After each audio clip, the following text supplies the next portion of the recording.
Ambassador David Friedman, shalom. Shalom. Good to be with you, Yoni. Thank you for coming. Former U.S. Ambassador to Israel, of course. First of all, let's start with U.S.-Israel relations. How do you see the messages, the statements coming from Washington these days? Pressures, not what we felt at the beginning on October 8th, 9th. Yeah, very unfortunate. Biden made reference to Israel engaging in indiscriminate bombing. Very, very unfair and not true. I think he said that their conduct was over the top, right? He starts pushing for a two-state solution. He's demanding a ceasefire.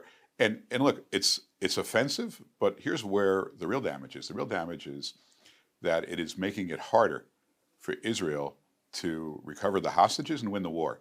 Because think about, the Hamas strategy, right? They know they can't defeat Israel militarily.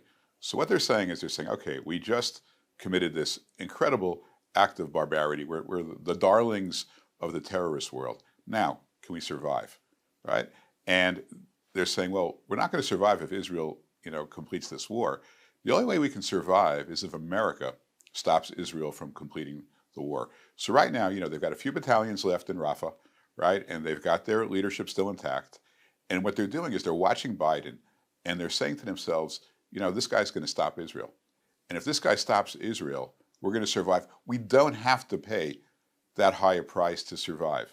And the price of the hostages goes up, and the risk of the risks of a bad outcome goes up. So no one's paying attention to Biden more than Hamas, and he's sending them exactly the wrong signals. Were you surprised? Because in Israel, people were really moved and really impressed by President Biden, by the hugs from the United States. Blinken coming in here to Israel saying, you guys are not alone.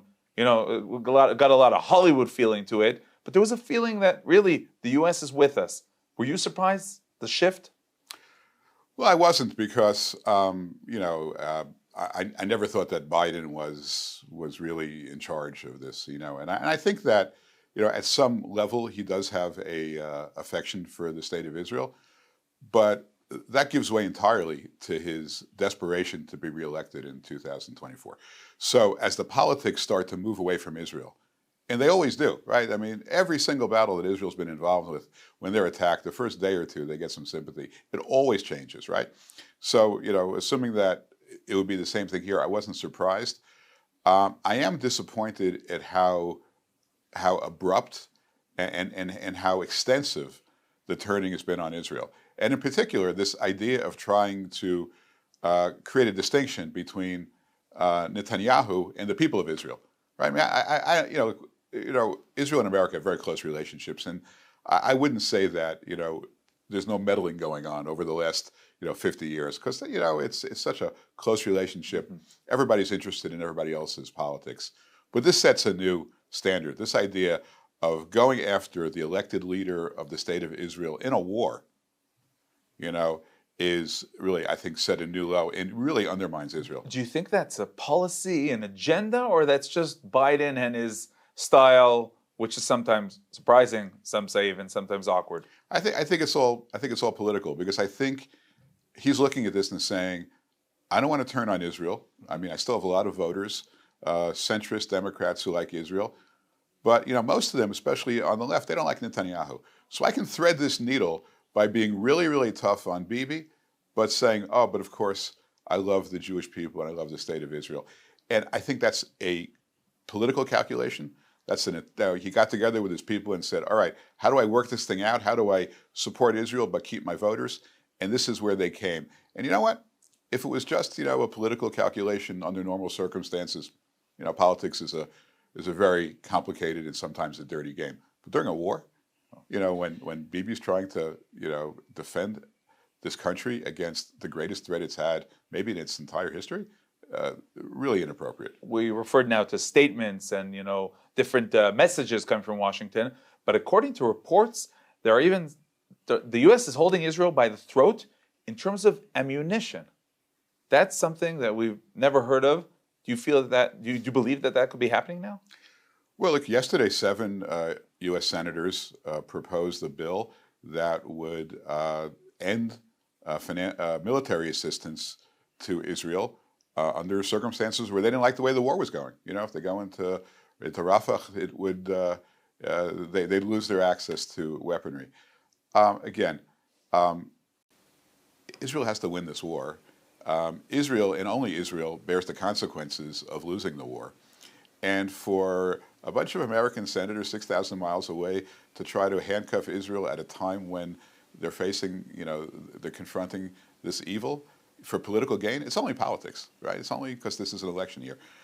It's terrible. Again, just understand, if this was 2023 or 2022 and we didn't have a presidential election coming, none of this would be happening, right? It's all to cater to a political base that the Democrats can't lose in order to win in 24. Well, now you mentioned the presidential elections that are coming. You can now say, right? You can now support Trump. But a few times when we interviewed you, you were a bit careful about that. But now it's Trump. Mm-hmm. Trump is really better for Israel today, as we're seeing the support and as we're seeing what we were talking about now. Yeah. Trump is better for Israel? Yeah, I mean, I think he is for sure. But I want to put this in the right context, because people ask me sometimes, what do you think is the worst risk that Israel faces? Is it, is it Hamas? Is it Hezbollah? Is it Iran? And what I say is the biggest risk to Israel geopolitically is that America ceases to lead the world. That's the biggest risk to Israel.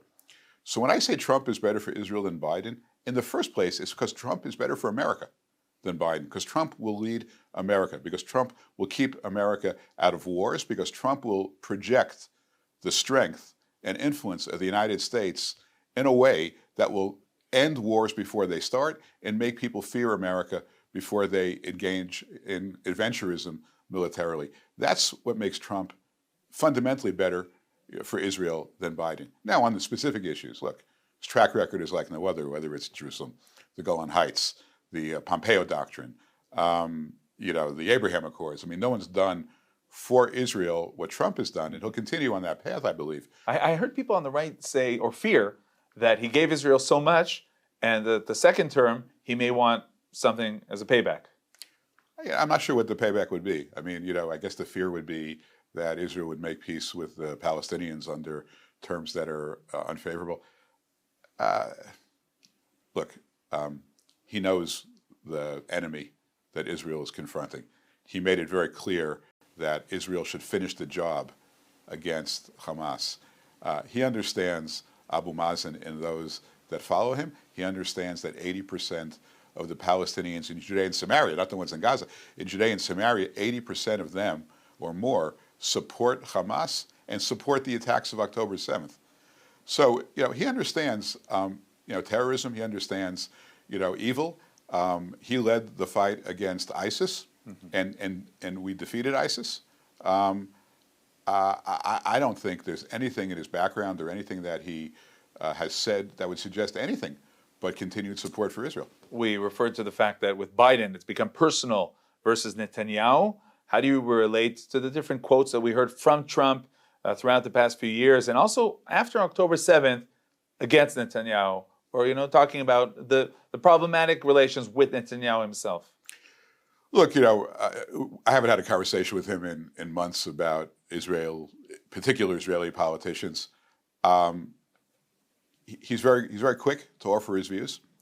I think in the aftermath of October 7th, he was stunned by the failures in Israel. Of Israel, and they were massive. I mean, they were unprecedented, and to date, none of us, I think, have a good answer for how they happened.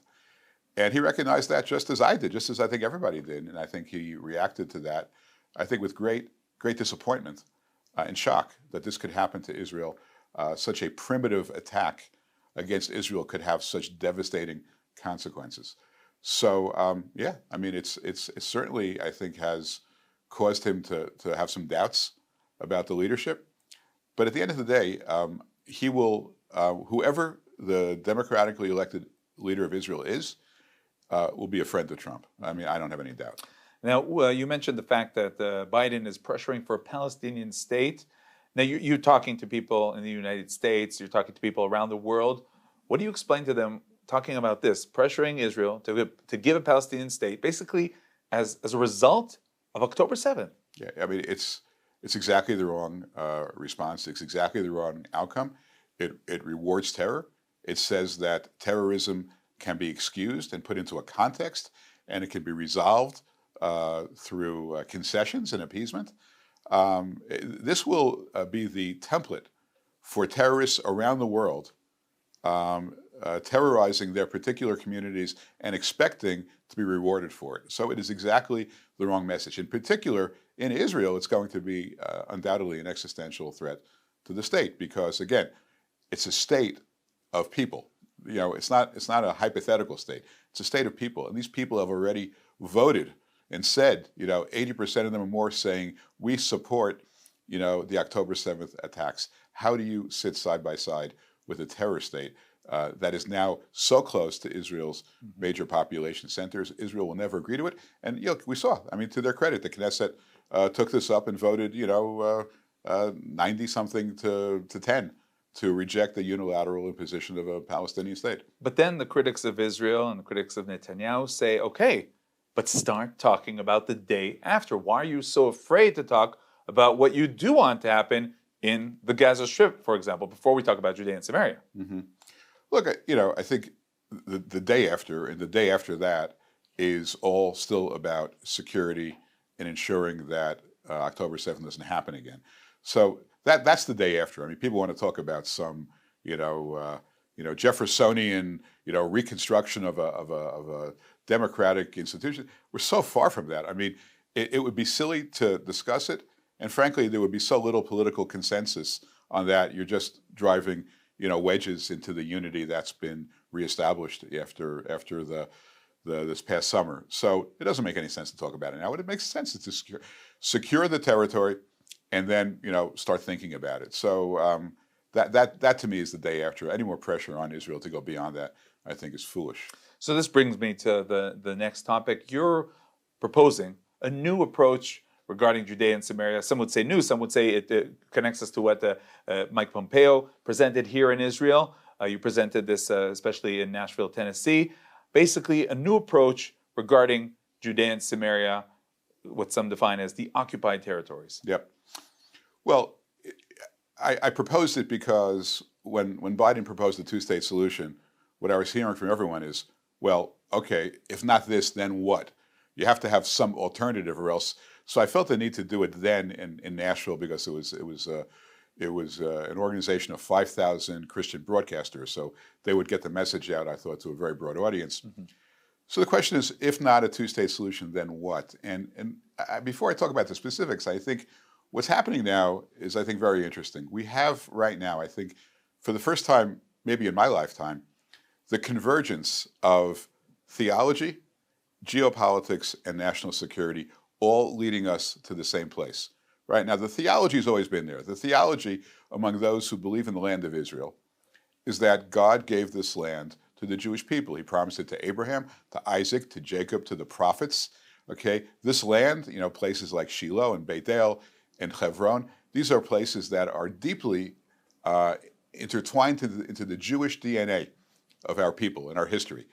So theologically, we should keep the land. Okay, but then now for the first time, you look at the politics, right? Well, we know now that a two-state solution doesn't work. We know it because we gave it a try in Gaza. Gaza was effectively a Palestinian state, right? Gave them a lot of money, not a single Jew on the ground there, not a single soldier on the ground. And yet, what did they do with all the money? They built terror tunnels and rockets. So we know that a Palestinian state fails. So the politics now tells us we have to come up with something else. And the reality is that if you look all around the region, the only potential for Palestinians in Judea and Samaria to have more prosperity and more dignity is to somehow be able to cooperate and coexist with Israel, which is the only successful country in the region. Its GDP per capita is more than 10 times everybody else's. So that's the politics. Now, what about the national security? National security, the reality is that Israel cannot leave the Palestinians to their own devices, right? They left Gaza to its own devices, and under our nose, if you will, they became, I think they created the greatest home court advantage in the world in terms of, ground combat. There's no other place where you could attack anywhere in the world where you would confront the type of terror tunnels, this 350-mile spider web of terror tunnels that you have in Gaza, right? Mm-hmm. So we now know that from a national security perspective, Israel must be on the ground. And so for Israel to be on the ground in Judea and Samaria is the only way to keep the entire area peaceful, not just for the Israelis, but for whatever number of Palestinians, and it's not a small number, want to live in peace with Israel and are themselves being terrorized by Fatah and by Hamas and by Islamic Jihad. So you're talking about full sovereignty? Yeah, if you listen to those ugly demonstrations all around the world where people say, from the river to the sea, Palestine will be free. So they're half right. What I would say is from the river to the sea, Israel will be free. I think that really is the right approach. And again, I say this with a desire to create a win-win circumstance. This isn't, Israel's going to grab all the land and the Palestinians should just, pound sand or, continue to live suboptimal lives. It's with that sovereignty comes a responsibility. Now it's an expensive responsibility, and to me the way to move this forward is to expand the Abraham Accords in a way where the Abraham Accord countries were concerned about the quality of life of the Palestinians. We need to explain to them it's not going to get better by creating a Palestinian state. It's going to get worse. What will be better is if Israel has sovereignty over the region, and you can help Israel absorb into their infrastructure from healthcare and schooling and infrastructure. You can help improve. Schooling is important also because of the education. And Israel has to make sure that the schooling and education is consistent with the values of coexistence, right? So that is the sovereignty. It's a win for everybody. It's not something where you take the parts that you want and you just leave the rest and you leave people to their own devices. And when people ask you, what about the right to vote? You do not want the Palestinians now voting to the Knesset. Right. So look, you have Israel just coming out of, God willing, this massive military threat to its existence. You're not going to swap a military threat for a demographic threat, where it makes it even easier just by voting for Israel to no longer be a Jewish state. Right? That can't work. But at the same token, I look at Puerto Rico as an example. It's not a perfect example, but I look at it as an example because Puerto Rico is a territory of the United States. They don't vote in our national elections. They don't get any electoral votes, okay? When I was a kid, Yoni, before your time, the biggest terror group in the United States was called the FALN. Mm-hmm. They were the Puerto Rican nationalists who engaged in terrorism to create Puerto Rican independence. They're not around anymore, right? Puerto Rico lives happily within its construct as being a territory of the United States without national. They vote in all their local elections, mm-hmm. but not voting in the national election. Why? Because the benefits they get from their association with the United States exceed whatever detriments of not voting. How? What's the best example? There are a lot of hurricanes mm-hmm. in Puerto Rico. When there's a hurricane, the United States comes and helps.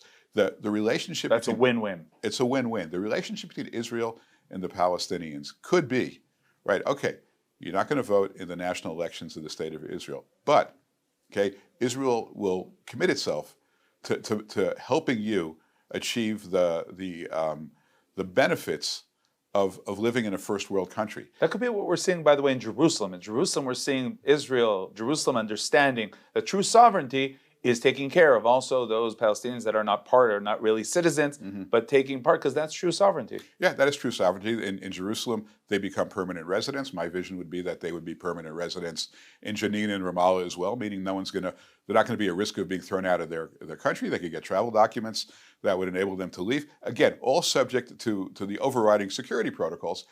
But that is what it means to be a sovereign. And all this, you're saying, is part of the big picture, the Abraham Accords. Yes, because ultimately, the Abraham Accords was broadening, Israel's relationship with the Arab world, mm-hmm. In a way, because this was important to these countries, in a way where these countries can say, in good conscience, we did not abandon the Palestinians.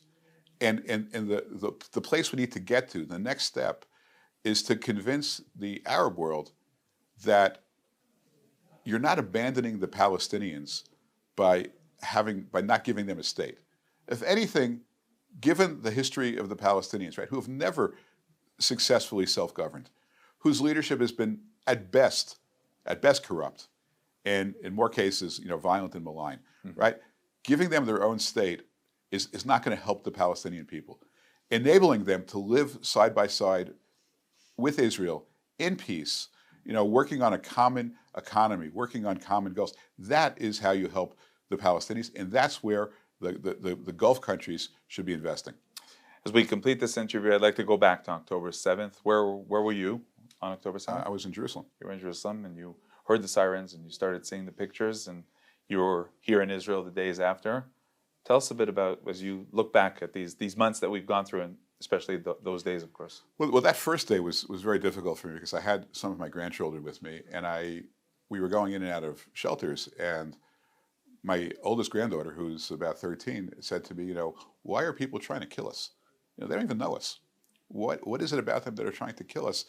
And I just thought back and said, I'm not from the generation of the Holocaust. My parents' generation is the generation of the Holocaust. I thought we were past this already, and here I am explaining to my granddaughter that there are people who just want to kill Jews because they're Jews.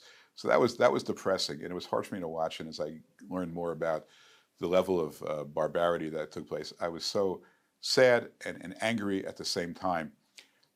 Since then, what I would say is this: the people of Israel are truly the greatest people in the world. They really are. I mean, what they've done to take care of each other, to rebuild people's lives, to look after the wounded, to comfort the grieving, like people have just stopped everything to help each other, and it's extraordinary. And it makes me so proud to be Jewish that this is how we've reacted to it. We just have to finish the job.